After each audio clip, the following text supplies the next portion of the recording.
फैयाजुल हसन चौहान इस वक्त लाहौर में मीडिया से बात कर रहे हैं। के अहदेदारान को जितनी नंगी ज़बान इस्तेमाल करके गाली गलोच और उनकी ज़ाती ज़िंदगी के ऊपर जो अटैक्स थे, वो जो उन्होंने 4.5 महीने इस हुकूमत बनने के बाद, क्या मैं कह रहा हूँ, उससे पहले ये भी छोड़ दें। मैं आज आपके तमाम मीडिया चैनल से ये गुजारिश करूँगा कि वो ज़रा इनको दिखाएँ। फिर मैं अपने भाई मलिक अहमद साहब से पूछूँगा, भाईजान, ठंडी ज़बान इस्तेमाल कर लेने से और मीठा चेहरा सामने ले आने से आप अपनी पार्टी के उस मनफी चेहरे को नहीं छुपा सकते कि जो पिछले 40 साल से पाकिस्तान के अंदर मशहूर है। पिछले 40 साल से इस पाकिस्तान की सियासत में मुखालिफ की माँ, बहन, बेटी की इज़्ज़त के ऊपर को उछालना, मुखालफीन की ज़ाती ज़िंदगियों में झांकना, मुखालिफ लीडर की ज़ाती ज़िंदगी के जो है वो पहलुओं को उजागर करना, ये सिर्फ़ और सिर्फ आले शरीफ, नून लीग और उनके हवारियों का जनाब ये डिस्टिंक्शन है, उसके अलावा और किसी की नहीं है। और मैं चैलेंज दे के कहता हूँ, चैलेंज दे के, पिछले 4.5 महीने जब से हुकूमत बनी है, मेरा, फवाद चौधरी साहब का या शेख रशीद साहब का या किसी भी और हमारे वज़ीर मुराद सईद साहब का, फैसल वाडा साहब का, किसी एक का कोई एक सेकंड का क्लिप दिखा दें जो किसी की ज़ाती ज़िंदगी के हवाले से मुखालफीन की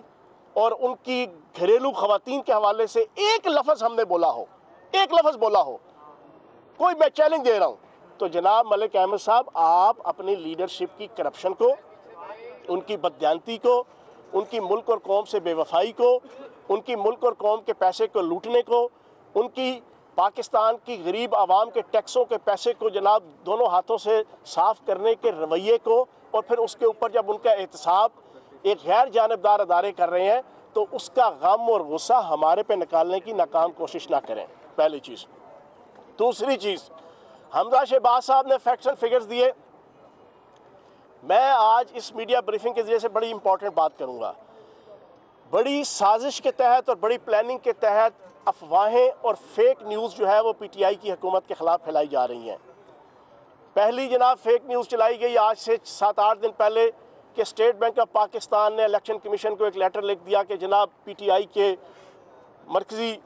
तंजीम के जनाब 18 के करीब फेक अकाउंट्स हैं।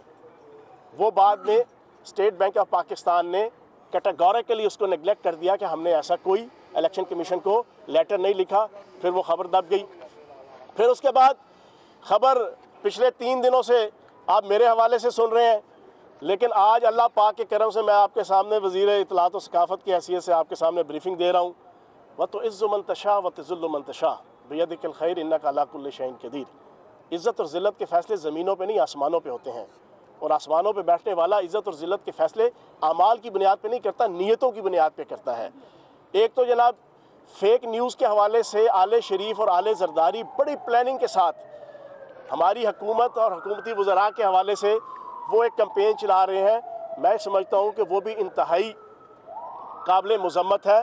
और इस किस्म की कैंपेन से जो है वो कुछ हासिल नहीं होने वाला। और आखिरी चीज़ मैं जो आपके सामने रखूँगा, हमने आवाम की खिदमत करनी है। आज के बाद मैं आपके सामने एक नया ऐलान करने लगा हूँ। इंशाअल्लाह आपके सामने रेगुलर आके इनके झूठ और फरेब और फ्रॉड को भी तो हम बेनकाब करेंगे, लेकिन मैं आपके सामने अब परफॉर्मेंस भी जो है वो अपनी पंजाब हुकूमत की हर मीडिया ब्रीफिंग के अंदर रखना शुरू करूँगा। अब आपके सामने है कि right to public service bill कल पंजाब के अंदर पास हुआ और पहली दफ़ा हुआ, और ये केपीके के अंदर हमने रवायत डाली थी कि आवाम को ये हिम्मत, ये जुर्रत, ये हौसला, ये कानूनी इख्तियार दिया जाए कि वो किसी सूबाई ऑफिस के अंदर जाएं तो एक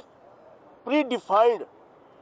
टाइम पीरियड के अंदर वो मुलाजिम, चाहे वो ग्रेड 20 का है या ग्रेड 1 का है, वो एक आम शहरी को सर्विस देने का पाबंद होगा। पटवार हो, तहसील हो, वासा हो, तालीम हो, सेहत हो, कोई शोबा भी हो। तो अल्लाह पाक के करम से सरदार उस्मान बुज़दार साहब की क़ियादत में, सरदार उस्मान बुज़दार साहब की एक फ़िक्रा जो मैं अक्सर कहता हूँ कि नरम दमे गुफ्तगू गर्म दमे जुस्तजू, रज़्म हो के बज़्म हो, पाक दिलो पाक बाज के मज़दाक, ये डिस्टिंक्शन पंजाब के अंदर पीटीआई की हुकूमत और सरदार उस्मान बुज़दार साहब को हासिल हुई कि हमने आवाम दोस्त ये वाला बिल लेकर आए हैं जो पास हो गया और इंशाल्लाह वो इम्प्लीमेंटेशन मोड में जो है वो स्टार्ट हो गया है। फिर इसी तरीके से आपको इसी हफ्ते मज़ीद ऐसे अवामी कवानीन के पास होने की खुशखबरी मिलेगी और फिर ये हमारी PTI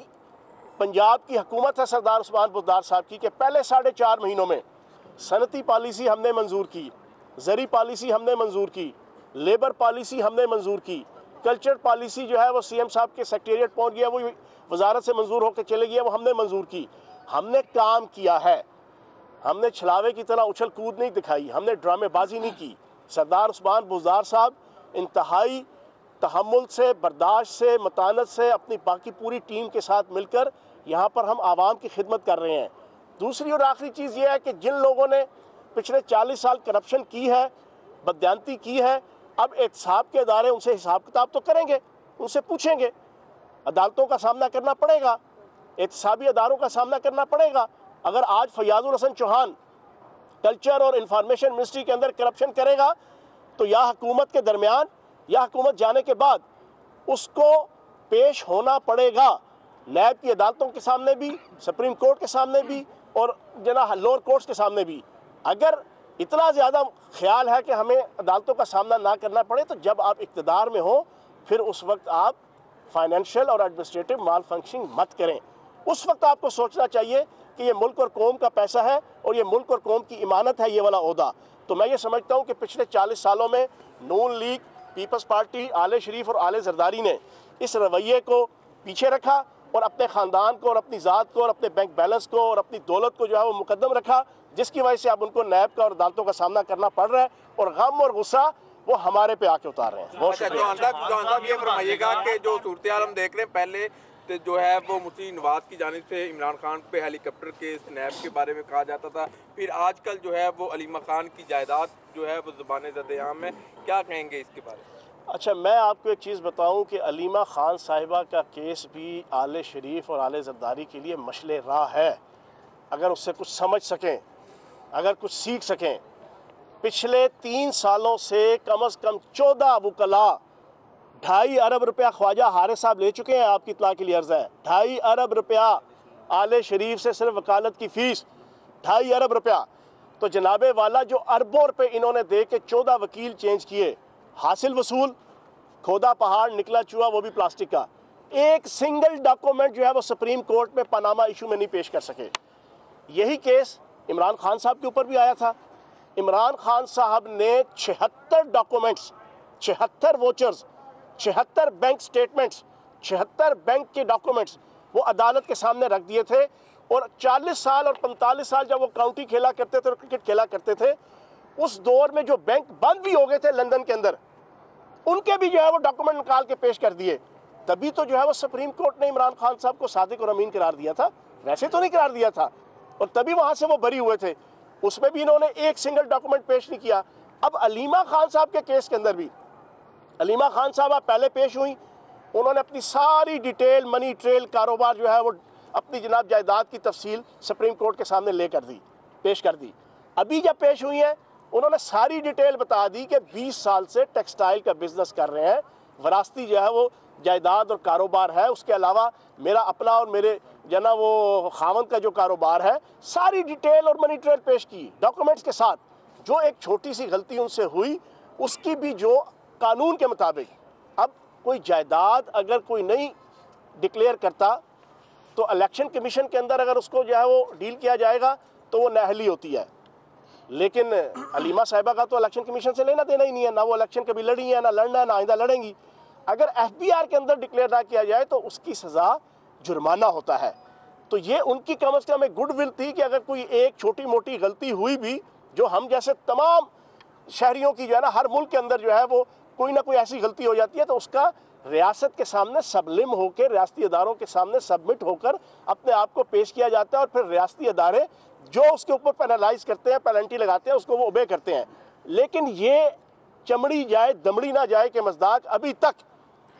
आले शरीफ और आले जरदारी